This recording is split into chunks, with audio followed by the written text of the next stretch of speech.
G'day again, good people. Well, we washed up in Quilpie as we said we would, and the aim was to take some work as caretakers at the lake's Caravan Park, just outside of Quilpie, about 3 or 4 k's outside of Quilpie. And it's called the lake because it has a lake.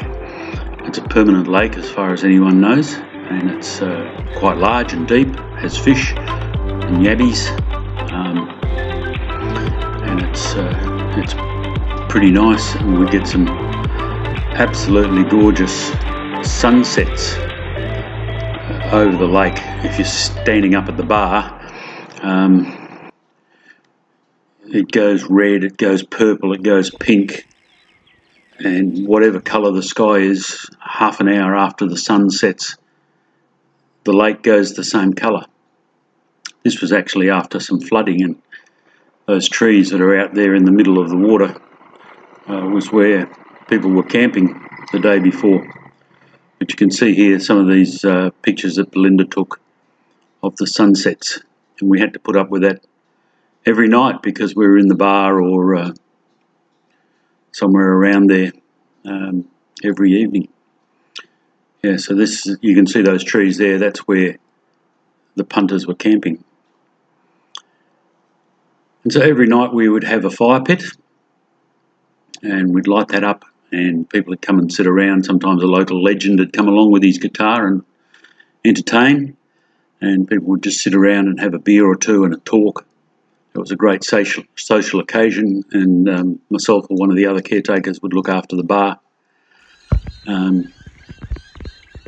It was just so much fun. Someone's got the campfire going this morning. Beautiful spot.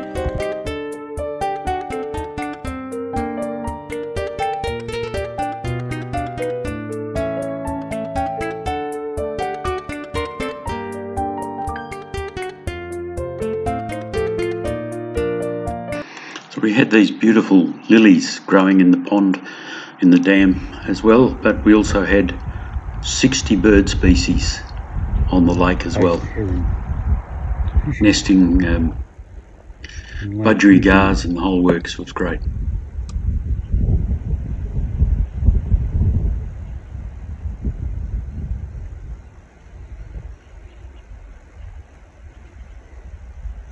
Being fairly successful at it as well. It's as close as I've got to him so far.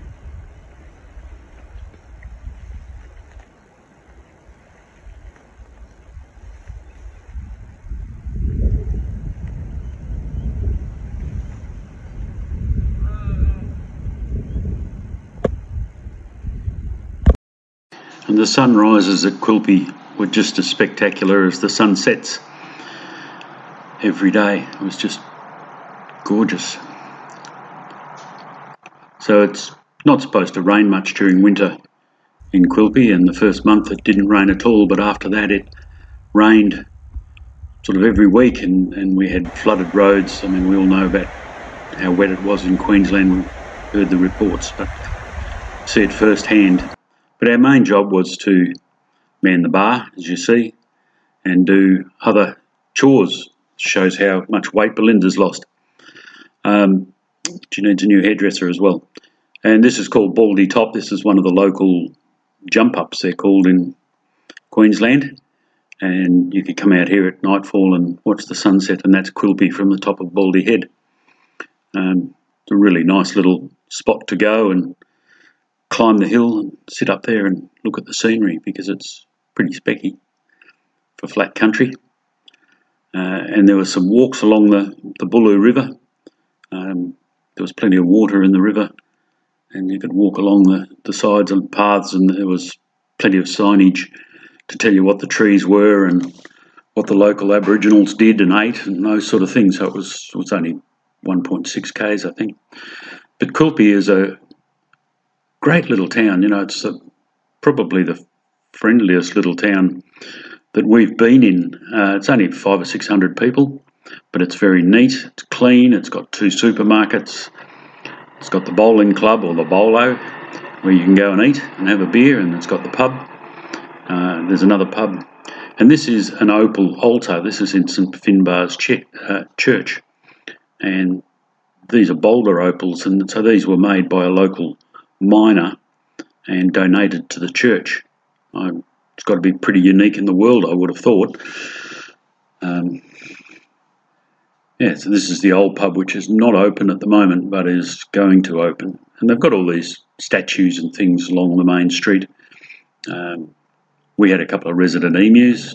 Dave and Damo used to sneak around and poop all over the place, so I had to go around with a shovel and clean things up, but, you know, the punters loved it. And we also had a resident bearded dragon, a big old fella that used to hide in the wood pile, scare the bejesus out of me. We also had goats, and these were 4 orphaned baby goats that we had a lot to do with. Fed them twice a day with the punters, the Caravan Parkers, and that was good fun every day. It was, you know, the baby goats are always so cute and a joy. And we also had an awful lot of wildflowers come through, especially later on as spring started to approach, late winter. Down along the lake, the goats couldn't get to these Eremophila trees, which I'd never seen before. And then the boss's dogs used to come into the caravan and come and visit. And this is the family we worked for. They station owners. We never used to see Dan an awful lot, but I ran the pub there. And we had a shearing shed. They didn't have many sheep on the property, just some killers, but we had this big old shearing shed that the neighbour used to use. Had a 6 stand, and when the sheep were shorn, I got back into the shed and was throwing fleeces and classing fleeces and sweeping up and that sort of stuff. We only had the one shearer. This lady actually owns the bakery, but she was once a world-class shearer. And we took the opportunity to go out one day to Adavale. And that's a spot that is well worth visiting.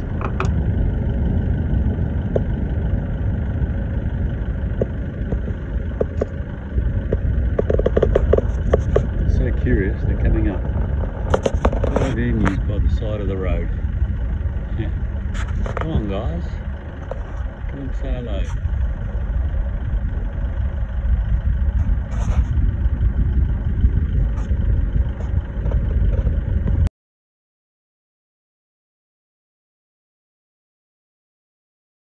And these are brolgas. They're fairly ubiquitous across Queensland and Northern Australia. So Adavale is a very small town, probably only about 15 people. It's got a pub, it's got a returned servicemen's club. People can come and stay there if they like. It's got some sort of police station. I don't know whether that's still operative, but the most important thing it's got is a patisserie. And you just wouldn't believe that this is out in a town like that, but the owners found that they could make a living there, and if you're anywhere within 200 kilometres of Adavale and you don't go to the Elegant Emu, there's something wrong with you. We also took the opportunity to go out to Eromanga, which is the furthest town from the sea, but is known for its dinosaur fossils and museum. And dinosaur fossils were found across a lot of Queensland, so Richmond, Juliet Creek, Hewenden, Winton, Mataranka, Matabara, all have dinosaur connections, and further south down at Yulo as well.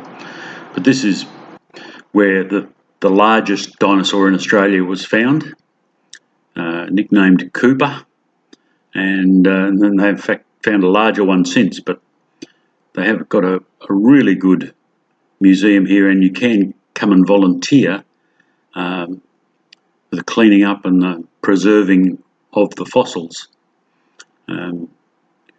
So this is well worth a trip out, and if you've got that mind to, you can come and stay here and do some work for a week or 2 weeks or whatever. Like, they've got a little motel which we stayed in.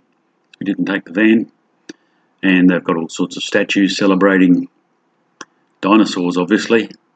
And that's the thigh bone of Cooper, and that's some sort of picture of him Looks a bit surprised to me.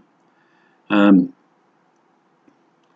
there's a nice little pub in Eromanga, and best steak I've had for ages in there.